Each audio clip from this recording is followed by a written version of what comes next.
नमस्कार, मी असलम मुल्ला. आपण पाहताय कराड वार्ता. महत्त्वाच्या पाहूया घडामोडी. कोयना धरण परिसरात मुसळधार पाऊस सुरू. धरणाच्या पाणी साठ्यात झपाट्याने वाढ. धरणाच्या पाणी साठ्यात सध्या झपाट्याने वाढ होत असून 45 TMC एवढा पाणी साठा सध्या कोयना धरणात झाला आहे. तर 79,000 क्युसेस पाण्याची आवक सध्या धरणात सुरू आहे.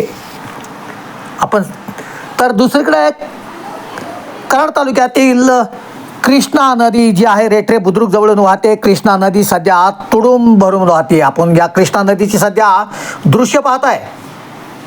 रेठरे बुद्रुक गावाजवळून वाहणारी कृष्णा नदी सध्या तुडुंब भरली आहे. मुसळधार पाऊस कोसळत असल्याने नदीचं पात्र सध्या तुडुंब भरलंय. कृष्णा नदीचे आपण सध्या दृश्य पाहताय. तर दुसरीकडे हिंदोली जवळील ताळी नदीवरील पूल सध्या पाण्याखाली गेल्याने दोन्ही बाजूची वाहतूक सध्या बंद करण्यात आली आहे. एकंदरीत मुसळधार पावसाने ठिकठिकाणी ओढे नाले नद्या तुडुंब भरून वाहत असल्याने अनेक ठिकाणची वाहतूक सध्या बंद करण्यात आली आहे. आपण सध्या हिंदोली जवळची दृश्य पाहताय.